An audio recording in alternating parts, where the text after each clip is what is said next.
గం గణపతియే నమః. శ్రోతలకు నమస్కారం. మన ఛానల్కు స్వాగతం. మహాగణపతి పురాణం 2వ భాగం. రచన బ్రహ్మశ్రీ తాడంకి వెంకట లక్ష్మీ నరసింహరావు గారు. దుఃఖించకమ్మా, సర్వదేవతాలోకము సర్వ మహర్షి మండలము నీకు అండగా ఉంది. నీవు ఒంటరి దానవు కావు. మహాదుర్మార్గుడైన తారకాసురుడిని నిర్జించగలవాడు శివుని వీర్యం వల్ల జన్మించాలి. అది జరగాలంటే మహాశివుడు వివాహమాడాలి. అతడు నిన్ను తప్ప మరెవరిని వరించడు. కనుక మీ ఇరువురి కళ్యాణం తథ్యం. ఈ సత్కార్యం జరగాలంటే నీ ఒక వ్రతం ఆచరించాలి అన్నాడు విధాత. వ్రతమా? ముక్కంటి మనస్సు మరలించే వ్రతం ఉన్నదా? ఏమిటది? అడిగింది పార్వతి ఉత్సాహంతో. సంకష్ట చతుర్థి వ్రతం. దీనినే సంకష్ట గణపతి వ్రతం అని కూడా అంటారు. నీవు భక్తి శ్రద్ధలతో ఈ వ్రతాన్ని నియమనిష్టలతో ఆచరించినట్లయితే ఆ మహాగణపతి ప్రసన్నుడై నీకు దర్శనము ఇస్తాడు. నీవు కోరిన వరాలు అనుగ్రహిస్తాడు. ఆ వ్రత మహత్యం వల్ల పరమేశ్వరుని మనస్సు చల్లనవుతుంది. వైరాగ్యాన్ని వదిలి వచ్చి నిన్ను వరిస్తాడు. మీ ఇరువురి సమాగమం వల్ల జగత్ కళ్యాణం జరుగుతుంది అని వివరించిన చతుర్ముఖుడు సంకష్ట గణపతి వ్రత విధానాన్ని సాకల్యంగా పార్వతీదేవికి వివరించాడు. అంతట పార్వతీదేవి శుభముహూర్తంలో వ్రత దీక్ష స్వీకరించి నియమనిష్టలతో భక్తి శ్రద్ధలతో మహాగణపతి స్వర్ణ ప్రతిమను ధ్యాన ఆవాహనాది షోడశోపచార విధానంతో సమంత్రకంగా పూజించింది. అటుపై తపోదీక్ష వహించి ఓం గం గణపతియే నమః అన్న మహామంత్రాన్ని చతుర్ముఖ బ్రహ్మ ద్వారా ఉపదేశం పొంది ఆ మహామంత్రాన్ని జపిస్తూ తపోదీక్షలో మునిగిపోయింది పార్వతీదేవి. హైమవతి తపోదీక్షలో వారాలు నెలలు గడిచిపోయాయి. ఆమె కేవలం వాయుభక్షణ చేస్తూ కఠోర తపస్సు చేస్తూ ఉండగా ఆ తపోవేడిమికి సమస్త లోకాలు తల్లడిల్లిపోయాయి. ఆ తపోజ్వాలలకి ఎప్పుడు బ్రహ్మాండ మండలాలన్నీ దహించుకుపోతాయోనని సర్వలోకవాసులు భయంతో వణికిపోసాగారు. అలా సంవత్సరా కాలం పాటు నిరాటంకంగా జరిగిన పార్వతీ తపస్సుకి మెచ్చి తన వైనాయక లోకం నుంచి దిగివచ్చి ఆమెకి దర్శనమిచ్చాడు మహాగణపతి. అపూర్వమైన తేజస్సు నడుమ సహస్రాధిక చంద్రుల ప్రకాశమును మించిన తెల్లని శరీర ఛాయతో త్రినేత్రములతో దశభుజములు కలిగి దక్షిణ భాగ హస్తములందు వరుసగా చక్రము, ఓషధీ పాత్ర, కలువ పువ్వు, స్వర్ణపాత్రలతో అభయహస్తముతోనూ అలాగే వామభాగ హస్తములందు వరుసగా పాశము, చెరుకు, పద్మము, గదలను ధరించి తన వామాంకముపై కూర్చొని ఉన్న శక్తిని తన ఎడమవైపు 5వ హస్తముతో పొదివి పట్టుకొని మహావిరాట్ స్వరూపముతో తేజస్సుతో ప్రకాశిస్తూ దర్శనమిచ్చాడు మహాగణపతి. అమ్మా, నీ భక్తి శ్రద్ధలకు సంతసించాను. నీ తపోదీక్షకు సంతుష్టుడ అయ్యాను. నీ ఇష్టకామ్యములు ఏమిటో చెప్పు, అనుగ్రహిస్తాను అన్నాడు మహాగణపతి మందహాసం చేస్తూ. పార్వతీదేవి ముకుళిత హస్తద్వయముతో గణపతికి వందనాలు అర్పిస్తూ దేవ, బ్రహ్మాండ మండలాన్ని ఆవరించుకొని నభూతో నభవిష్యతి అన్న విధంగా మహాతేజోస్వరూపంలా ప్రకాశిస్తున్న నీ విశ్వ విరాట్ స్వరూపాన్ని దర్శించి ధన్యురాలిని అయ్యాను. నీ దర్శనంతో నాలోని మనోవికారాలన్నీ నశించాయి. ఇక నాకు ఇష్టకామ్యములు కోరికలు లేవు.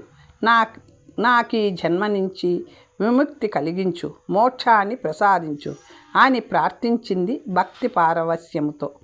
అమ్మా, నీ మనస్థితి నాకు అర్థమైంది. నీవు శక్తి స్వరూపిణివని, మూల ప్రకృతి వన్న సత్యాన్ని విస్మరించి భ్రమలో మాట్లాడుతున్నావు. కానీ నీ మనోరథం నాకు తెలుసు. శక్తివైన నీవు పురుషుడు అయిన పరమేశ్వరుడి చెంత చేరాలని తపిస్తున్నావు. తదాస్తు, నిన్ను అనుగ్రహిస్తున్నాను అతి త్వరలో నీవు పరమశివుడిని పరిణయమాడి జగత్తుకే మాతవై జగదీశ్వరి అన్న నామంతో విరాజిల్లుతావు.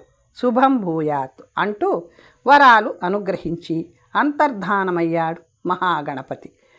ఆ తదనంతరం పరమేశ్వరుడు తపస్సు చాలించి సర్వదేవత భూతగణాలతో సహా హిమానగరానికి తరలివచ్చి పార్వతిని వివాహం ఆడాడు. ఆ ఆది దంపతులు కైలాసానికి చేరి సంతోషంతో సంసార జీవితం సాగించారు. కాలక్రమంలో వారికి 2 కుమారులు కలిగారు. ఒకరు గణపతి, రెండవ వారు షణ్ముఖుడు. ఇది కదా సత్యం.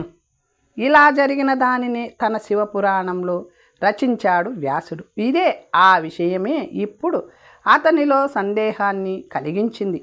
పార్వతీ పరమేశ్వరుల ప్రథమ పుత్రుడు గణపతి. మరి వారి వివాహానికి ముందే గణపతి ఎక్కడున్నాడు, ఎలా ఉన్నాడు? వివాహానికి ముందే పార్వతి తన కొడుకు అనుగ్రహం గురించి తపస్సు చేసిందా? అది అసంబద్ధతం కాదా? పెళ్ళి కాకుండా కొడుకు ఎలా పుడతాడు? పార్వతీ పరమేశ్వరుల కంటే ముందే గణేశుడు ఉన్నాడా? అందుకే గణపతి వ్రతాన్ని ఆచరించమని చతుర్ముఖుడు పార్వతికి హితబోధ చేశాడా? అట్లయితే ఆదిదేవుడు గణపతి అయితే అతడు పార్వతీ తనయుడైనప్పుడు మట్టి వినాయకుడుగా, పసుపు గణపతిగా ఎందుకయ్యాడు? పోని ఆదిదేవుడే మహాగణపతి అయితే ఆ తదుపరి అవతరించిన పార్వతీ పరమేశ్వరుల జగజ్జననీ జనకులు ఎలా అయ్యారు? గణపతి ముందా, ఆది దంపతులు ముందా? ఎవరు ముందో ఎవరికెవరు ఏమవుతారో తెలియకుండా, తెలుసుకోకుండా గణపతి పురాణం ఎలా ముందుకు సాగుతుంది? అందుకే ఆ సందిగ్ధం తోటే వేదవ్యాసుని ఘంటం నిలిచిపోయింది. మరి ఈ సందేహాన్ని నివృత్తి చేయగలవారెవరు? పరిష్కారం కోసం ఆలోచిస్తూ క్షణకాలం కళ్ళు మూసుకున్నాడు వ్యాసుడు. పార్వతీదేవికి పరిష్కార మార్గాన్ని ఉపదేశించిందెవరు? సృష్టికర్త బ్రహ్మ. అవును, ఆ చతుర్ముఖుడు సృష్టికర్త. ఆయనకి తెలియని విషయం అంటూ ఉండదు. ఉపదేశం చేసిన విధాతకి దాని మూలం తెలియకుండా ఉండదు. ఆయనని ఆశ్రయిస్తే సత్యాన్ని తేటతెల్లం చేస్తాడు, సందేహాన్ని నివృత్తి చేస్తాడు. వ్యాసుడు దృఢ నిశ్చయంతో తక్షణం సత్యలోకానికి బయలుదేరాడు. అతడు మహా తపస్సంపన్నుడు, మహర్షి కనుక ఆకాశయానం చేస్తూ ఉంటే మార్గమధ్యంలో నారద మహర్షి తారసపడ్డాడు. కుశల ప్రశ్నలు, పరామర్శలు అయ్యాక తన సందేహాన్ని బయటపెట్టాడు వ్యాసుడు. నారదుడు నవ్వి, విత్తు ముందా చెట్టు ముందా అని తెలుసుకోవాలని నాకు కుతూహలంగానే ఉంది, పద అంటూ తాను వ్యాసుని వెంట సత్యలోకానికి బయలుదేరాడు. అనతి కాలంలోనే ఇద్దరు సత్యలోకం చేరుకొని బ్రహ్మదేవుడి దర్శనం చేసుకున్నారు. ఆ సమయంలో సత్యలోకంలో గొప్ప సభ జరుగుతుంది. ఆ సభలో 14 భువనాలకి చెందిన దేవ, దానవ, యక్ష, గంధర్వ, కిన్నెర, కింపురుష, సిద్ధ, నాగ, మరుద్గణ, పితృగణాదులలోని ప్రముఖులతో పాటు మానవ జాతికి చెందిన వశిష్ఠ, భరద్వాజ, అత్రి, గౌతమ, విశ్వామిత్రాది మహర్షులు కూడా పాల్గొన్నారు. వారితో పాటు పార్వతీ పరమేశ్వరులు, లక్ష్మీనారాయణులు కూడా ఆ సభలో సముచిత ఆసనాల్లో కనిపించారు.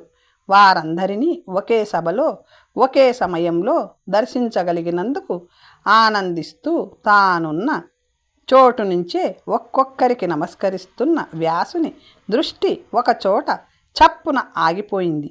ఆడబోయిన తీర్థం ఎదురైందంటే ఇదేనా?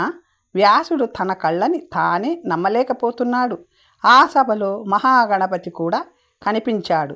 అతడు పార్వతీనందనుడుగా సభలో పాల్గొన్నాడా, లేక విఘ్నాధిపతి విఘ్నేశ్వరుడిగా సభలో ఉన్నాడా? ఎలా పాల్గొన్నప్పటికీ త్రిమూర్తుల కంటే అత్యున్నత స్థానంలోనూ కూర్చోలేదు. వారి సరసన సమస్థానంలోనూ కూర్చోలేదు. మామూలు దేవతాగణాల సరసన సామాన్య స్థానంలో ఆసీనుడయ్యాడు. ఎందుకని? ప్రప్రథమ వందనీయులైన విఘ్నాధిపతికి సముచిత స్థానం లేదా? జగన్మాత పార్వతీదేవికే వరాలు అనుగ్రహించిన గణపతికి అందరికంటే అత్యున్నత స్థానం ఎందుకు ఇవ్వలేదు? ఏమిటి వైరుధ్యం? వ్యాసుడు వ్యాకులం చెందుతూ అప్రయత్నంగా గణపతికి నమస్కరించాడు. అదే క్షణంలో గణపతి దృష్టి వ్యాసునిపై పడింది. ఆయన అభయహస్తం కొద్దిగా కదిలి అతడిని ఆశీర్వదించింది. అంతే. అంతవరకు అనేక సందేహాలతో వ్యాకుల పడుతున్న వ్యాసుని మనస్సు ఒక్కసారిగా శాంతించింది. అతని హృదయమంతటా అనూహ్యమైన దివ్య ప్రశాంతత వ్యాపించింది. ఆ దివ్యానందాన్ని అనుభవిస్తూ వ్యాసుడు తన్మయత్వంతో కనులు మూసుకున్నాడు. అలా ఎంతసేపు ఆ ఆనంద పార్వస్యంలో లీనమైపోయాడో అతనికే తెలియదు. నాయనా వ్యాస, పలకరింపు విని తేరుకుంటూ కళ్ళు తెరిచాడు వ్యాసుడు. బ్రహ్మసభలో బ్రహ్మదేవుడొక్కడే తన పద్మాసనం మీద కనిపించాడు. గణేశ, శివ, విష్ణాది దేవతలు, మహర్షులంతా ఎప్పుడు వెళ్ళిపోయారో, సభ ఎప్పుడు ముగిసిందో వ్యాసునికి అర్థం కాలేదు. అయోమయంగా బ్రహ్మదేవుని వైపు చూశాడు. వ్యాస, బ్రహ్మజ్ఞానివి, వేదజ్ఞాన నిధివి, అష్టాదశ పురాణ కర్తవి, త్రిలోకాలు చుట్టిరాగల తపో సంపన్నుడివి, దైవాంశ సంభూతుడివి. ఏమిటయ్యా నీకా పరాకు? ఎందుకా కలవరము? సభకి విచ్చేసిన వారంతా ఎప్పుడో తమ తమ లోకాలకు వెళ్ళిపోయారు. నీ ఒక్కడివే నిలిచిన చోటు నుంచి కదలకుండా, ఎంత పిలిచినా వినిపించుకోకుండా ఒక్క ఝాము సేపు ఇక్కడున్నావు. ఒక్క ఝాము సేపటి నుంచి ఉలుకు పలుకు లేకుండా శిలాప్రతిమలా ఉండిపోయావు. సత్యలోకంలో ఒక్క ఝాము కాలం అంటే భూలోకంలో ఎంతకాలం గడిచిపోయిందో గ్రహించగలవు కదా. మరి దేనికా పరాకు? ఏమైంది నీకు? ఏం పని మీద ఈ సత్యలోకానికి వచ్చావు అని సుదీర్ఘంగా సంభాషించాడు బ్రహ్మదేవుడు. విధాత మాటలు విన్నాక పూర్తిగా తేరుకున్నాడు వ్యాసుడు. తాను బ్రహ్మలోకంలో అడుగుపెట్టి గణపతి దర్శనం, ఆశీర్వచనం పొంది ఆనంద పార్వస్యంలో మునిగిపోయిన గడియ కాలం భూలోక కాలమానం ప్రకారం 100 సంవత్సరాలు గడిచిపోయాయని అర్థం చేసుకొని ఆశ్చర్యచకితుడై బ్రహ్మదేవునికి నమస్కరించి, విధాత సకల చరాచర జీవ సృష్టికి కారణభూతుడివైన నీకు శిరస్సు వంచి నమస్కరిస్తున్నాను. సృష్టికర్తవైన నీకు ఈ సృష్టిలో తెలియని రహస్యమేది ఉండదు దేవా. నీ ఆజ్ఞానుసారం అష్టాదశ పురాణాలు రచించాను, శృతులు స్మృతులు రచించాను. ఇక అష్టాదశ పురాణాలలో సంపూర్ణంగా విపులంగా వివరించలేకపోయిన విషయాలను జగత్తుకి అందజేయాలన్న లక్ష్యంతో అష్టాదశ ఉపపురాణ రచనకి ఉపక్రమించాను. వీటిలో అత్యంత ముఖ్యమైన గణేశ పురాణము రచిస్తుండగా నాకొక సందేహం కలిగింది. దానిని నివృత్తి చేయగల వాడివి నీవేనన్న నమ్మకంతో ఈ సత్యలోకానికి వచ్చాను. అనుకోకుండా నాకిక్కడ గణపతి దర్శనం, ఆశీర్వచనం లభించింది. ఆ ఆనందం వల్ల ఏర్పడిన పారవస్యం వల్ల నాకు కొంత పరాకు కలిగింది. అందుకు నన్ను క్షమించి నా సందేహాన్ని తీర్చవలసిందిగా ప్రార్థిస్తున్నాను అన్నాడు వ్యాసుడు వినయంగా. బ్రహ్మదేవుడు మందహాసం చేసి, వేదాన్ని విభజించి చతుర్వేదకర్తగా దేవ దానవ మానవుల ప్రశంసలు అందుకున్న వేదాంగ వెత్తవి, సర్వశాస్త్ర విద్యా విశారదుడివి, అపూర్వ తపస్సంపన్నుడివి, నీకు సందేహమా? ఏమిటి నాయన ఆ సందేహము అని అడిగాడు. వ్యాసుడు మరోసారి వినయంగా వందనమాచరించి, దేవా, నీ ఆజ్ఞానుసారం నేను రచించిన శివపురాణంలో పార్వతీ పరమేశ్వరుల ప్రథమ పుత్రుడు గణపతి అని బ్రహ్మ విష్ణాది సమస్త దేవతల సమక్షంలో అతనికి గణాధిపత్యం కట్టబెట్టినట్లు రచించాను. అయితే ఈ పార్వతీదేవి వివాహానికి శివుడు సుముఖంగా లేనప్పుడు నువ్వు పార్వతిని అనునయించి ఆమెకి సంకష్ట గణపతి వ్రతాన్ని ఉపదేశించినట్లు ఆమె ఆ వ్రతాన్ని ఆచరించి కఠోర తపస్సు చేయగా మహాగణపతి ప్రత్యక్షమై ఆమెను అనుగ్రహించిన కారణంగా పార్వతీ పరమేశ్వరుల వివాహం జరిగినట్లు రచించాను. పార్వతీతనయుడైన గణపతి తన పుట్టుకకి ముందే తన తల్లిని ఎలా అనుగ్రహిస్తాడు? అది అసందర్భం కాదా? పోని పార్వతిని అనుగ్రహించిన గణపతి వేరు, ఆమె తనయుడైన గణపతి వేరు అని అనుకుందామనుకుంటే వేరు గణపతులు ఉన్నట్లు నేను అభ్యసించిన అధ్యయనం చేసిన వేదంలో ఎక్కడా ప్రస్తావనకి రాలేదు. మరి పార్వతిని అనుగ్రహించిన గణపతి ఎవరు? ఈ సందేహం తీరకుండా గణపతి పురాణం ఎలా రచించగలను? చతుర్ముఖ, సృష్టికర్తవైన నీకు సర్వజీవుల జన్మ రహస్యాలు తెలుసు. అందుకే నిన్ను ఆశ్రయించాను. చెప్పు దేవా, గణపతి ఎవరు? పార్వతీ తనయుడా? పార్వతికి వరదానం చేసిన పరమాత్ముడా? గణపతి అంటే ఎవరో వివరించి నా సందేహాన్ని నివృత్తి చెయ్యి అని ప్రార్థించాడు. బ్రహ్మదేవుడు మందహాసం చేసి, నాయనా వేదవ్యాస, నీ ప్రశ్న చిన్నదే, కానీ దాని వెనుకనున్న దైవలీల వివరించడం చతుర్ముఖుడినైన నాకు కూడా అలివి కానిది. ఎవరు ఈ సృష్టికి పూర్వం నుంచి శాశ్వతంగా ఉన్నారో, మహాప్రళయం సంభవించి సృష్టి యావత్తు నశించినా ఎవరు నశించరో, ఆది అనాది అయిన నిర్వికార నిరాకార సచ్చిదానంద పరబ్రహ్మము తానైన వాడెవ్వడో ఆ మహామహితాత్ముడు మహాగణపతి లీలా విలాసాలు నాకే కాదు, విష్ణు మహేశ్వరులకి కూడా పూర్తిగా తెలియవు. మా త్రిమూర్తులను, ఈ త్రిభువనాలను, అనంతకోటి బ్రహ్మాండాలను కేవలం సంకల్ప మాత్రం చేతనే సృష్టించి ఈ జగన్నాటకాన్ని ఆడిస్తున్న ఆ పరబ్రహ్మ యథార్థ సత్య స్వరూపాన్ని తెలుసుకోవడం, సంపూర్ణంగా వివరించడం అసాధ్యం అన్నాడు. ఆ సమాధానం విన్న వ్యాసుడు ఖిన్నుడవుతూ, అయితే నేను సంకల్పించిన గణేశ పురాణం అర్ధాంతరంగా ఆగిపోక తప్పదా? గణేశుని మూల స్వరూపాన్ని తెలుసుకోకుండా గణేశ పురాణం ఎలా రచించను? నా గ్రంథాన్ని పూర్తి చేసే మార్గమే లేదా అన్నాడు బాధగా. చతుర్ముఖుడు చిరునవ్వు నవ్వి, అలా నిరుత్సాహపడకు నాయనా, సంకల్పం మంచిదైతే దైవ సహాయం తప్పక తోడవుతుంది.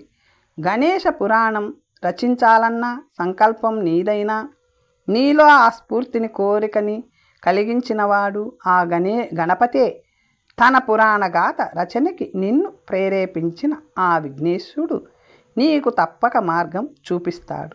నీ సంశయాన్ని నివృత్తి చేస్తాడు. నీకు సమాధానం ఇవ్వగలిగిన వాడు కూడా గణేశుడొక్కడే. కనుక తపస్సు చేసి గణపతిని ప్రసన్నుని చేసుకో. తక్షణం హిమాలయాలకి వెళ్ళి తపోదీక్ష వహించు, నీకు శుభమగుగాక అన్నాడు. ధన్యోస్మి బ్రహ్మదేవా, ధన్యోస్మి అంటూ వ్యాసుడు శిరస్సు వంచి నమస్కరించి, నీ ఉపదేశాన్ని శిరసా వహిస్తాను. ఇప్పుడే హిమాలయాలకు వెళ్ళి అచ్చటి బదరీనారాయణం వద్ద తపస్సు ఆరంభిస్తాను. నాకు విజయం చేకూరేలా ఆశీర్వదించు అని ప్రార్థించాడు. మహాగణపతి అనుగ్రహ దర్శన ప్రాప్తిరస్తు అని ఆశీర్వదించాడు బ్రహ్మదేవుడు. వ్యాసుడు మరోసారి విధాతకి వందనం అర్పించి హిమాలయాలకి ప్రయాణం అయ్యాడు. మహాగణపతి ఆవిర్భావం. బ్రహ్మదేవుడి ఉపదేశాన్ని అనుసరించి హిమాలయాల్లో ఉన్న బదరీనారాయణం చేరుకున్నాడు వేదవ్యాసుడు. పవిత్ర గంగానదిలో స్నాన సంధ్యలాచరించి ఏకాంతం కోసం అనువైన ప్రదేశాన్ని నిర్ణయించుకొని సంకల్పం చెప్పుకొని బ్రహ్మదేవుడిని స్మరించాడు. మరుక్షణం చతుర్ముఖుడు అతని ముందు ప్రత్యక్షమై, ఏం నాయనా, దేనికి నన్ను స్మరించావు అని అడిగాడు. వ్యాసుడు చేతులు జోడించి, దేవా, గురూపదేశం లేనిదే ఏ కార్యము జయప్రదం కానేరదు. సృష్టికర్తలైన మీరే ఆచార్య స్థానం వహించి నాకు గణపతి మంత్రంతో ఉపదేశం చెయ్యండి అని ప్రార్థించాడు. బ్రహ్మదేవుడు సంతోషించి, నాయన వ్యాస, సర్వకామ్యార్థ సిద్ధిదాయకము సర్వశుభంకరము మంగళప్రదము అయిన గణపతి మంత్రోపదేశాన్ని చేస్తాను. భక్తి శ్రద్ధలతో స్వీకరించి మనోవాంఛా ఫలసిద్ధి పొందు అని చెప్పి వ్యాసుని చెవిలో గణపతి మహామంత్రాక్షరాలైన ఓం గం గణపతి అయి నమః ఉపదేశించాడు. ఆ మహామంత్రాన్ని భక్తి శ్రద్ధలతో ఉచ్చరించాడు వ్యాసుడు. బ్రహ్మదేవుడు అతడిని దీవించి అంతర్ధానమయ్యాడు. ఓం గం గణపతి అయి నమః మహామంత్రాన్ని జపిస్తూ తపోదీక్షలో మునిగిపోయాడు వ్యాసుడు. అకుంఠిత భక్తి ప్రపత్తులతో నిరంతర గణపతి మంత్ర స్మరణతో అతడు చేస్తున్న తపస్సుకి ముల్లోకాలు కంపించిపోయాయి. సుదీర్ఘకాలం తపస్సులో లీనమైన వ్యాసుడు చిక్కి శల్యమైపోయాడు. అయినా గణపతి అనుగ్రహం కలుగలేదు, దర్శనం లభించలేదు. వ్యాసుడు పట్టు వదల్లేదు, తపస్సు విరమించలేదు. మరింత కఠోర దీక్ష వహించి పంచాగ్ని మధ్యలో ఒంటికాలిపై నిలిచి నిరాహారుడై తపస్సు కొనసాగించాడు. ఆ తపశ్శక్తి భీకరాగ్ని జ్వాలలు ముల్లోకాలలోనూ వ్యాపించసాగింది. త్రిలోకవాసులు ఆ తపోవేడిమిని భరించలేక ఆర్తనాదాలు చేస్తూ పరిగెత్తుకు వచ్చి వ్యాస మహర్షి పాహిమాం పాహి పాహి, నీ తపో అగ్ని కీలలు వేడిమికి ముల్లోకాలు దహించుకుపోయేలా ఉన్నాయి, దయచేసి నీ తపస్సుని చాలించు, లోకశాంతి చేకూర్చు అని అభ్యర్థించారు. దేవతలు మహర్షుల అభ్యర్థనలు విని వ్యాసుడు చలించాడు.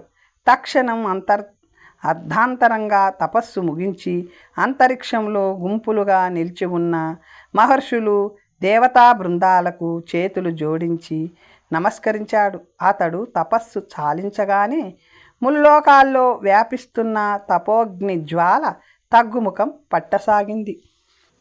మహర్షులు దేవతలు వ్యాసుని ఆశీర్వదిస్తూ వేదవ్యాస, నీ వల్ల లోకశాంతి పునరావృతమైంది. ధన్యుడవు వ్యాస, ధన్యుడవు, నీకు శుభం కలుగుగాక అని పలికి అంతర్ధానమయ్యారు. శుభమా? గణపతి అనుగ్రహాన్ని పొందలేకపోయిన తనకి శుభమా? సుదీర్ఘ తపస్సు అర్ధాంతరంగా విరమించుకున్న తనకి శుభమా?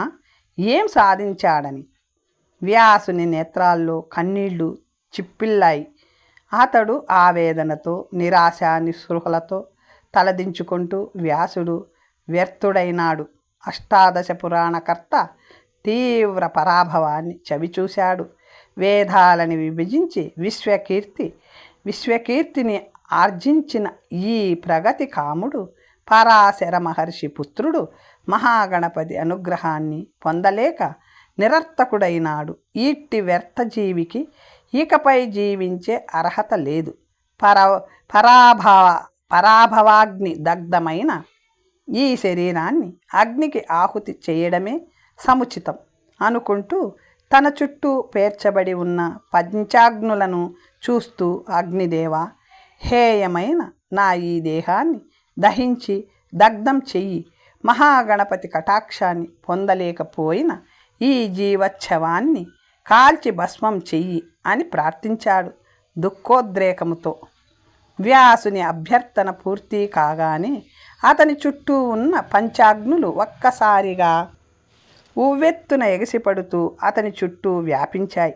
వ్యాసుడు కళ్ళు మూసుకొని చేతులు జోడించి ఓం గం గణపతి ఏయి నమః, ఓం గం గణపతి ఏయి నమః, ఓం గం గణపతి ఏయి నమః అని ప్రార్థించాడు. నిశ్చల మనస్సుతో మనుక్షణం వ్యాసుని చుట్టుముట్టి కబళించడానికి సిద్ధమవుతున్న పంచాగ్నులు అతన్ని వదిలి అంతరిక్షానికి ఎగిసి ఏకమై పంచాగ్నిలా ఆకాశమంతా వ్యాపించింది. ఆ అగ్ని కోట్లాది సూర్యప్రకాశాలతో సమానంగా బాసిల్లుతూ ఆకారాన్ని ధరించసాగింది. ఆ సమయంలో మహాగణపతి నమః ఓం అంటూ అంతరిక్షం నుండి యజుర్వేద సూక్తం భావబంధురంగా వినిపించసాగింది.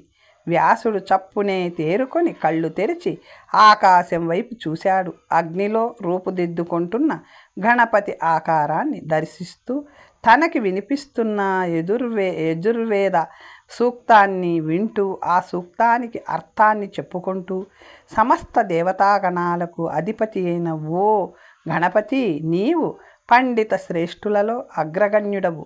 నీవు దేవతాగణములలో శ్రేష్ఠుడవు, జ్యేష్ఠుడవు, ప్రథముడవు. బ్రహ్మవు, బ్రాహ్మణులలో శ్రేష్ఠుడవు, వేదములకు అధినాయకుడవు, ఆది అంతములు లేనివాడవు. మా స్తుతులను మన్నించు, మా ప్రార్థనలు ఆలకించు, మమ్మల్ని రక్షించు, అనుగ్రహించు. వేదము కంటే ముందు నుంచి శాశ్వతముగా ఉన్న ఓ మహాగణపతి, మా నమస్కారములు స్వీకరించు అంటూ ప్రార్థనగా అంతర్ధానం చెప్పుకున్నారు. మా నమస్కారాలు స్వీకరించు అంటూ ప్రార్థనగా అంతరార్థం చెప్పుకున్నాడు. అంతలో ఆకాశమంతటా మహాగణపతి విరాట్ స్వరూపం నిండిపోయింది. భూమ్యాకాశాలు దాటి ఇంకా 10 అడుగుల ఎత్తులో ఉన్న మహాగణపతి పాదాలు భూగోళాన్ని ఆక్రమించాయి. 10 బాహువులతో, త్రినేత్రములతో, అపూర్వ అద్వితీయ తేజస్సుతో ప్రకాశిస్తున్న ఆ మహాగణపతి విరాట్ విశ్వమూర్తిని స్పష్టంగా దర్శించడానికి వ్యాసునికి ఉన్న సామాన్య నేత్ర దృష్టి చాలడం లేదు. అంతలో బ్రహ్మజ్ఞానం, బ్రహ్మ చైతన్య స్వరూపుడైన బ్రహ్మమును తెలుసుకుని జ్ఞానమే బ్రహ్మ.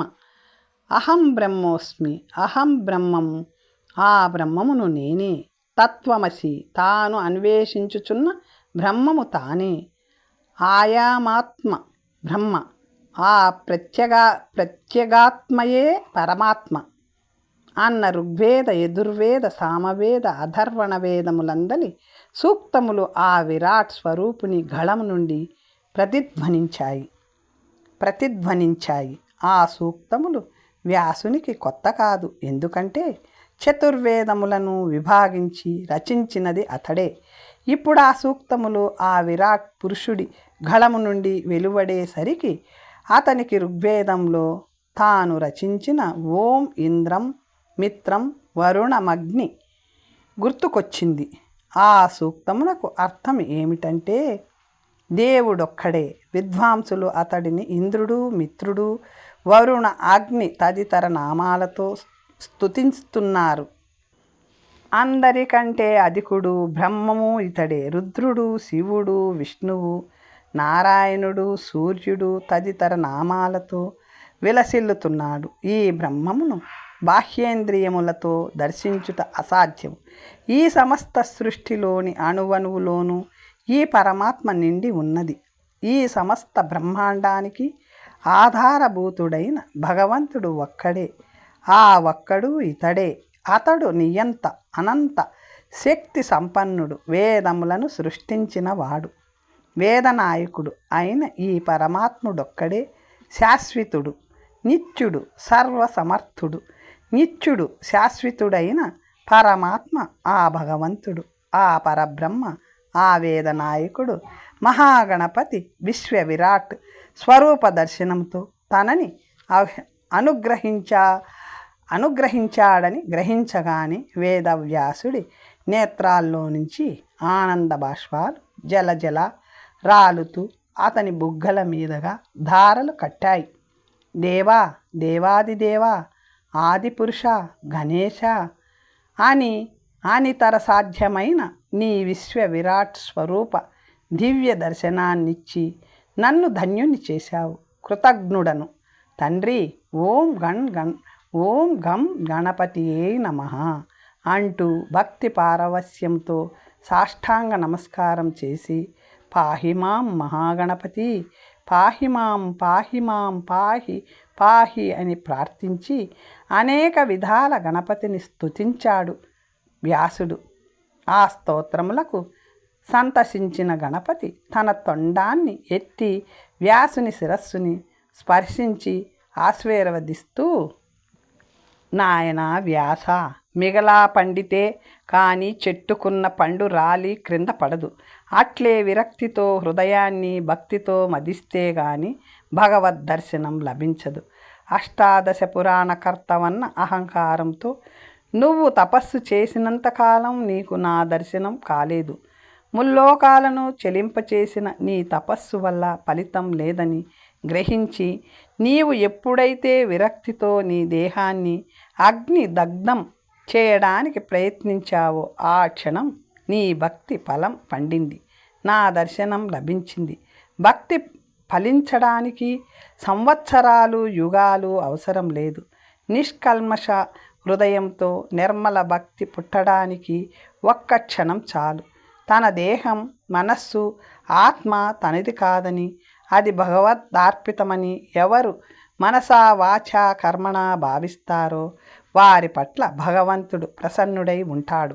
వారి ఇంట వెంట జంట ఉంటాడు. తనని తాను భగవదార్పితం చేసుకోనివాడు వేలాది సంవత్సరాలు తపస్సు చేసినా, పూజలు జపాలు చేసినా ప్రయోజనం ఉండదు. ఈ సత్యాన్ని గ్రహించి నిశ్చలమైన భక్తి భావాన్ని నీ రచనల ద్వారా ప్రచారం చేసి మానవ జాతికి మార్గదర్శకుడిగా వర్ధిల్లు. నా దర్శనం నీకు లభించిన ఈరోజు ఆషాఢ పున్నమి. ఈ పూర్ణిమ నీ పేరిట వ్యాస పూర్ణిమగా గురు పూర్ణమిగా విరాజిల్లుతుంది. ఈ గురు పూర్ణిమ నాడు సృష్టికి ఆది గురువు నైన నన్ను, వేదవ్యాస గురువైన నిన్ను నిశ్చల భక్తితో పూజించి తమ తమ గురుదేవులని దర్శించి గురుపూజ చేసిన వారు ఆయుర ఆరోగ్య ఐశ్వర్య సౌభాగ్యాలతో నిండు నూరేళ్లు వర్ధిల్లి జీవితాంతాన ఉత్తమగతులు పొందుతారు అంటూ వరాలు అనుగ్రహించాడు మహాగణపతి. వ్యాసుడు ఆనంద బాష్పాలు రాలుస్తూ చేతులు జోడించి, ధన్యోస్మి దేవా, అడగకుండానే వరాలు ప్రసాదించి నన్ను ధన్యుణ్ణి చేశావు తండ్రి. నీ కరుణాంతరంగ కటాక్ష వీక్షణలకు నా కృతజ్ఞతలు. నీ దర్శన భాగ్యంతో నన్ను తరింపచేసిన నీకు సహస్రాధిక వందనాలు. ప్రభు, కోరకుండానే వరాలిచ్చిన నీవు నా కోరిక తీర్చు. నీ దివ్య చరిత్రను రచించే భాగ్యాన్ని నాకు ప్రసాదించు. లోక కళ్యాణార్థం నాకి అవకాశం ఇచ్చి సంశయరహితమైన నీ చరిత్రని నాకు వివరించు. నీ దివ్య చరిత్రని వివరించగల వాడివి నువ్వొక్కడివే. 1000 శిరస్సులు గల ఆదిశేషుడు గాని, త్రిమూర్తులైన బ్రహ్మ విష్ణు మహేశ్వరులు గాని, పరబ్రహ్మవైన నీ నిత్య సత్య నిజ స్వరూపాన్ని తెలియజాలరు. అట్టి వేదాతీతమైన నీ సద్గుణ చరిత్రని నాకు విశదం చేసి నన్ను చరితార్థుడిని చెయ్యి అని ప్రార్థించాడు. మహాగణపతి నవ్వి, వేదవ్యాస, సముచితమైన కోర్కెను కోరి నా అభిమానాన్ని చొరగొన్నావు. నీకు శుభమగుగాక. నాయనా, నీవు తపస్సిద్ధి పొందిన చోట పద్మాసనముతో ఆసీనుడవై నా నామాన్ని జపిస్తూ అర్ధనిమిలిత నేత్రుడవై ధ్యానస్థితిని పొందు. నీ అంతర్నేత్రములకు నా దివ్య చరిత్ర యావత్తు దృశ్యమాలికల దృగ్గోచరమవుతుంది.